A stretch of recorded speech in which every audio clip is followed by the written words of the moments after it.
Hello and welcome to the Innovator Podcast with the President's Forum. Have you ever wondered why a bachelor's degree takes 4 years and roughly 120 credit hours to earn? So have I.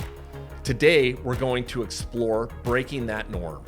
Last year, 2 institutions of higher education in the BYU system took a big step by eliminating electives from certain bachelor's degrees, thereby enabling students to graduate in 3 years at a reduced cost.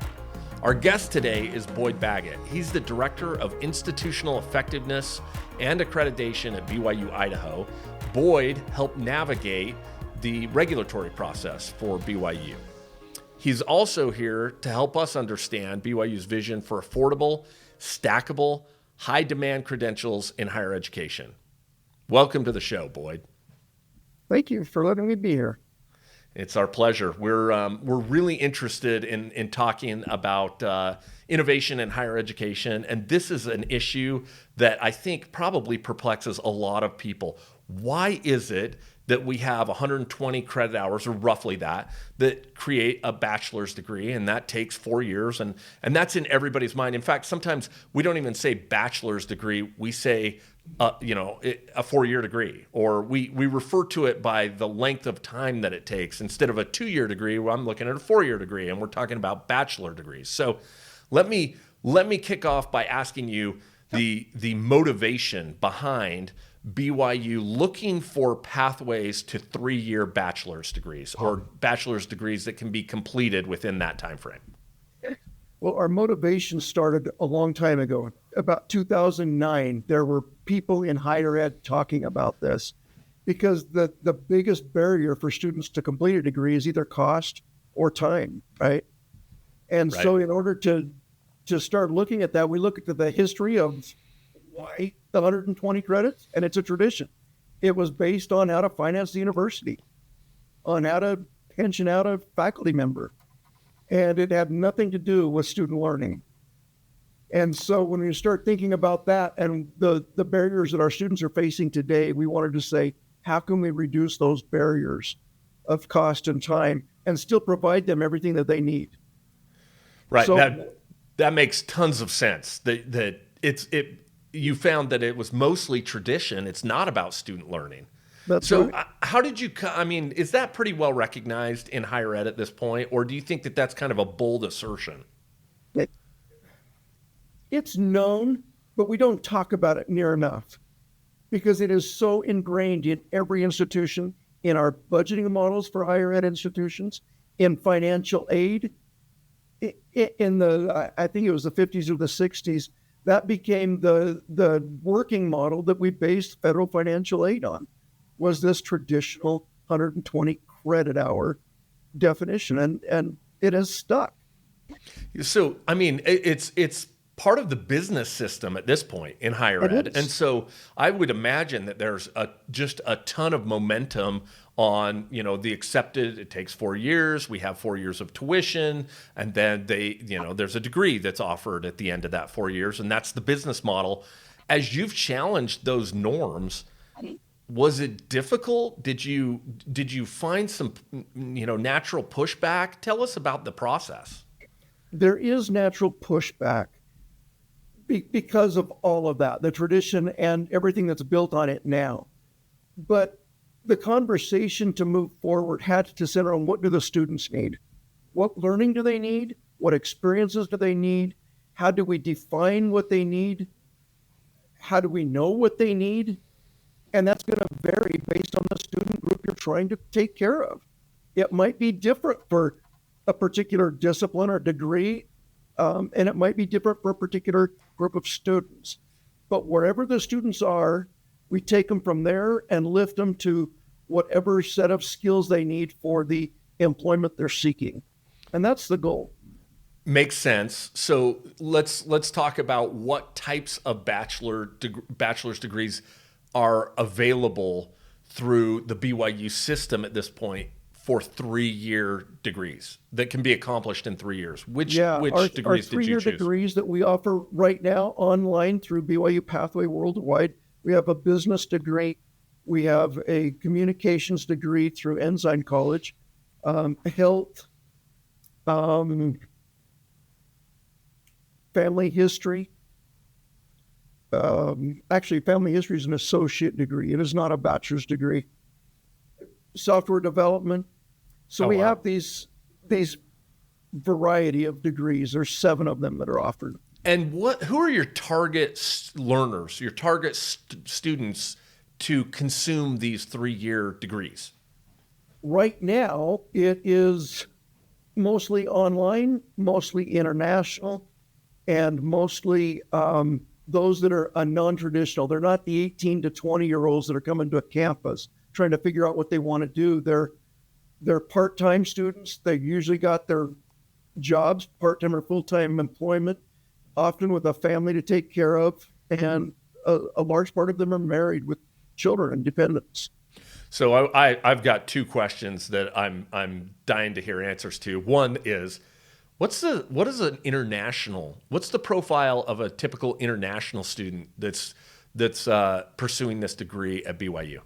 Just what I just described. They've got those, what we might consider high-risk categories for a student, because they're facing all of these other life challenges, and add to that, in some places, poor internet or no internet, very difficult or expensive internet, and they've still got to meet our semester definition and time deadlines, and when is the rest of the group from around the world meeting, right?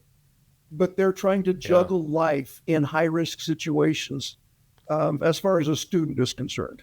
So can you tell us some of the countries that you're serving? We're in over 160 countries right now. Wow. And we have every place from Haiti and Bolivia in the Western Hemisphere to Ghana and Sierra Leone in Africa. We've got the European nations. We've got it all over the world. Wow. That is a reach more comprehensive than I was thinking. Okay, so now the second part of that you've just got me wondering about is, if you've got, that's your international profile, what are the courses that you are saying, okay, if we're going to cut it back and we're going to be able to accomplish this in 3 years, you had to drop something. So what are the things that get dropped out of that degree pathway? Let me describe the structure of our degrees. Generally speaking, let's just take business, for example. The students have a variety of certificates to choose. They choose 3 certificates, plus their experiential capstone or internship experience, plus the regular general education. And that's the bulk of any bachelor's degree, right? Right. But that usually totals somewhere between 90 and 96, 98 credits in a traditional degree. And then everything else is choose any class on campus you want. And so those are the free elective courses that we say we're not going to require as part of this. All of the learning outcomes for a regular 120 credit degree still exist. Those that we've defined and that we're measuring to make sure students leave with the job skills that they need. All of the general education is still there. The experiential learning is still there. It's the electives that are just, okay, we're going to trim it back, and those are the elective courses that you won't be required to have for this degree. That's right. And we did something early on to try to help students succeed. Elder Gilbert, when he was president at BYU Idaho, he asked us to look at our curriculum not from the perspective of get GE done first and then start taking your discipline course. He said, what if they never make it to that second year or third year? Let's get them through a certificate first. So they leave the door with a safety net. They leave with some job skills, even if they only complete 1 certificate. That does 2 things. It'll give them confidence to go on and complete that they can finish this degree, but it also gets them into a discipline where they're excited, they're passionate, they're using it in their daily work often.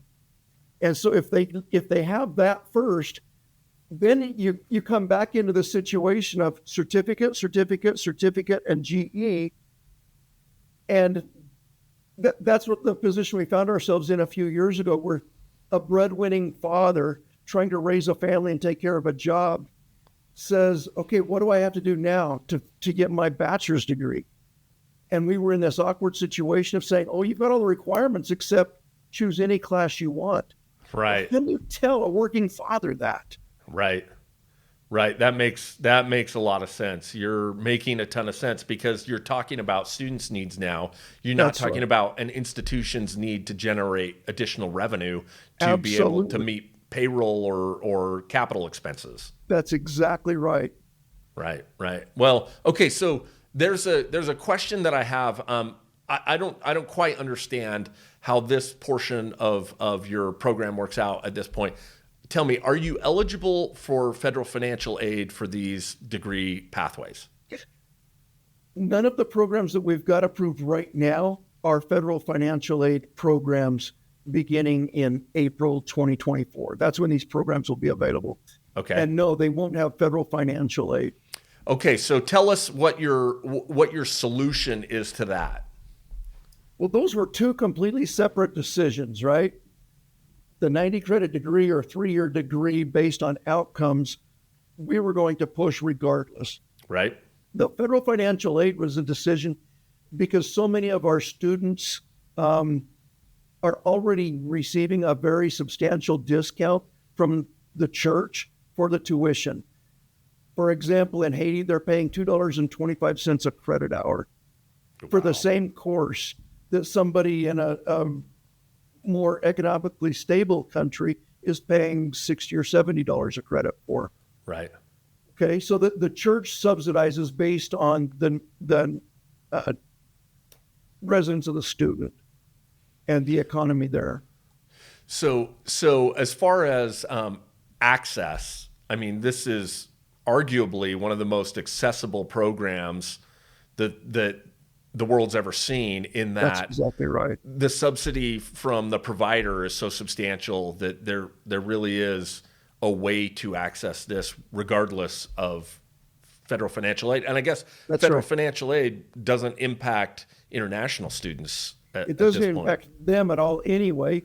And regardless, whether it's international or domestic students, if there's still a need beyond what the tuition discounts are, the church is going to provide a way through scholarships. We've got private donors through LDS Philanthropies and others that will make sure that those students have an opportunity if they want to pursue their education. So Boyd, what does this do to the business model for higher education at BYU? I'll first ask that question, but this next question is, not every institution looks like BYU. What do you anticipate the impact on the system would be if we moved more toward essentials in degree makeup as opposed to requiring all these electives? I am really glad you asked that question. There's going to be growing pains, but we need to understand right now 2 or 3 foundational principles that I believe. One is that higher ed is already in trouble financially. We're already trying to look for places where we can generate additional revenue through sports programs, through travel abroad, through whatever. Online is sometimes seen as a way to have a less expensive alternative to continue bringing in the great revenue. If we keep doing that and looking at the institution's needs instead of the students' needs, it just perpetuates the problem. So we've got to get really good in higher education at knowing who our students are and what their needs are, and then defining the outcomes, the real learning outcomes that they need, and providing that. Right. When we make the customer happy, the student, and the customer happy, the employer, we'll be getting all the business that we need. Right. If we're going to look at it from a business lens. I love the focus on outcomes. It's all about the outcome. It's not about the input. It's about the outcome and whether this learner, this student, now is finding themselves in a position to pursue employment that they otherwise wouldn't have been able to pursue if they didn't have this education. That's exactly right. We've been really good at defining outcomes like graduation rates and completion rates, throughput rates, but we've done a terrible job in many cases, not all, but in many cases of defining student learning outcomes. And that, I think, is something that we've got to get much better at as educators. That's a big task, but you're absolutely right.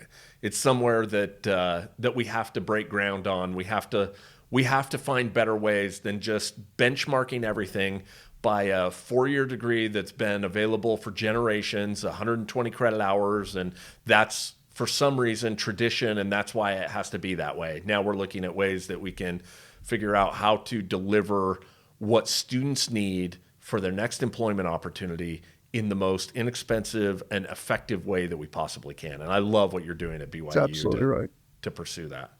Well, is there anything about the regulatory process pursuing, a 3-year bachelor's degree that would be of interest to those in the education world who are looking to support innovation in higher education and saying, hey, we need more disruption like this? Is there anything about the regulatory process that you navigated that would be of interest to those listeners? Two things, I think. One is there are a lot of schools looking for ways to do this and other innovative ideas. Let's don't stifle their efforts. Let's listen, let's learn from each other, let's grow together, but let's don't stay in the trenches of tradition. Right? The second thing is some of the accreditors are starting to be very supportive of efforts to break down the barriers that are keeping students from the success that they need. But we have to talk in the language that they and the policies are talking. The Northwest has been very supportive of trying to break down barriers of cost, break down barriers of access, and help the students get what they need. And as long as we talk in those terms and those languages, let's find a way to adjust the policy if we have to. But the accreditors that are on board with this are going to see the profits of it, I believe. Not the profits financially, but the